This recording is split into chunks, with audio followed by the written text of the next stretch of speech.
Well, we're here with our pizzas, and thank you so much, Les, for showing us how to do them. I can't wait to try them, but first of all, we're going to have a little chat with Louise and Les about the Artisan Bakehouse to find out a little bit more about it all. So, Louise, how long have you been here now?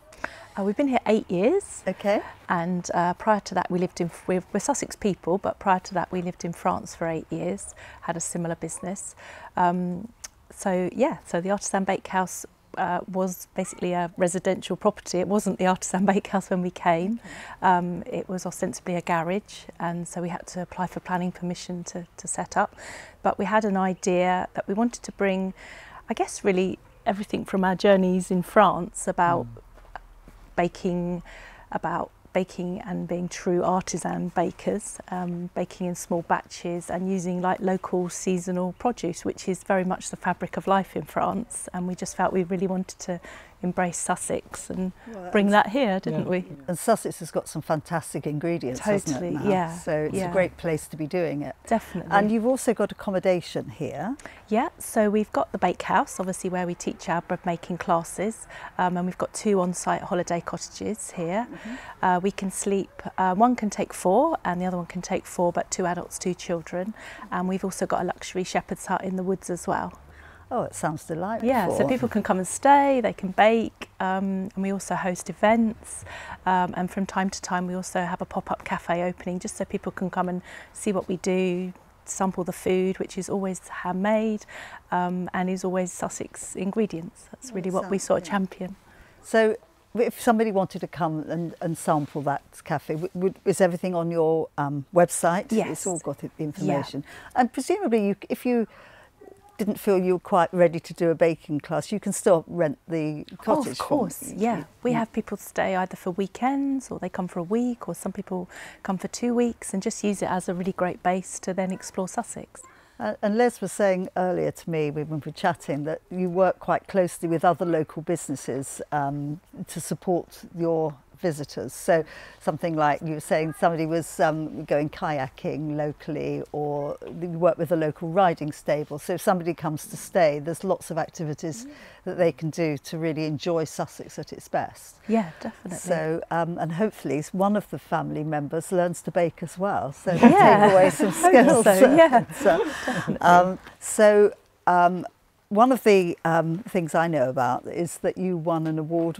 You were the best Sussex eating experience. We were, yeah, a couple of years ago. So yeah, we were delighted to win that, because that was really pinnacle of everything we'd set out to achieve, really, wasn't it? That to actually come back from France and showcase what Sussex offers, really. Yes, and that was part of the Sussex Food and Drink Awards. Yeah, so we were really fantastic. That was a real achievement, wasn't it? And then last year we were thrilled because we're the only Sussex accredited, independent accredited cookery school. So we were really pleased to get that as well, weren't we? Yeah. Which just has really helped put us on the map, because we are a bit tucked away in rural Sleepy Ashurst, so it all helps, doesn't it? But I think there's a real appeal, especially for people who live in towns or in London, to come out to the countryside. And we're not that far away, really. We're not, but we could be anywhere, and yet it's really convenient for a weekend away or a staycation or whatever. Yeah. And I understand you've got a pool as well here? Yeah, we've got a heated pool on site. Goodness. And people come with children. We've got chickens and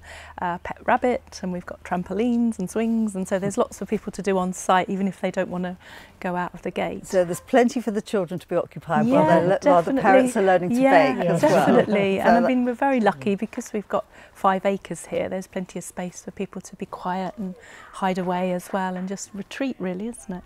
So did you always imagine it was going to be a baking school and with accommodation? Was this how your vision, or has it evolved in time?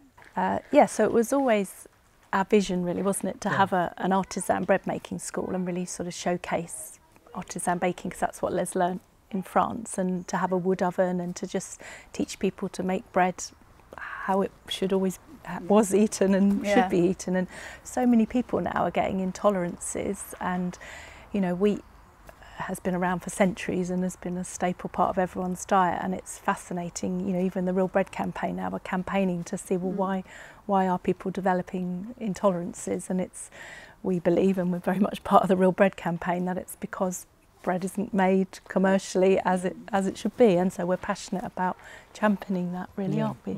We're very lucky as well to have Emmanuel Hajandreou as one of our tutors. He's an international renowned baker and author, so he's here several days a month teaching our sourdough courses. He teaches our viennoiserie class, so we do a really great 1-day and 2-day class, don't we, where people can make pain au chocolats and croissants and lots of pastries. So that's always a popular class. Cinnamon buns. Cinnamon buns. Cinnamon buns. That's a really popular class.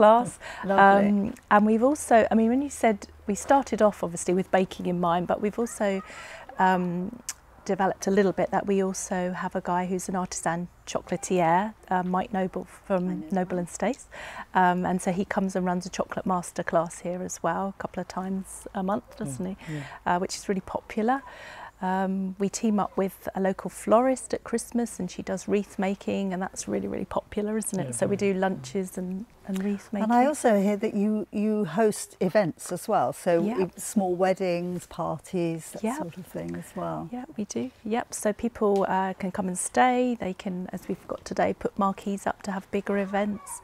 But yeah, and people like that because we do all the food. So it's you know, it's all handmade, and we make all the bread and use all Sussex produce. So we do. Oh, that's lovely, because so many event type spaces are, you know, sort of preordained. You've got to have menu 1, 2 or 3, but presumably you can make a bespoke menu for each client. Yeah, all our events are we try to sort of make them very much a boutique individual event, unique event experience. and How just lovely. do exactly what people want. Yeah, and obviously they stay, or they, you know, enjoy the garden. And well, I want to hold a party here. It sounds so lovely. Oh, I hope so. That sounds lovely. Yeah. Really nice.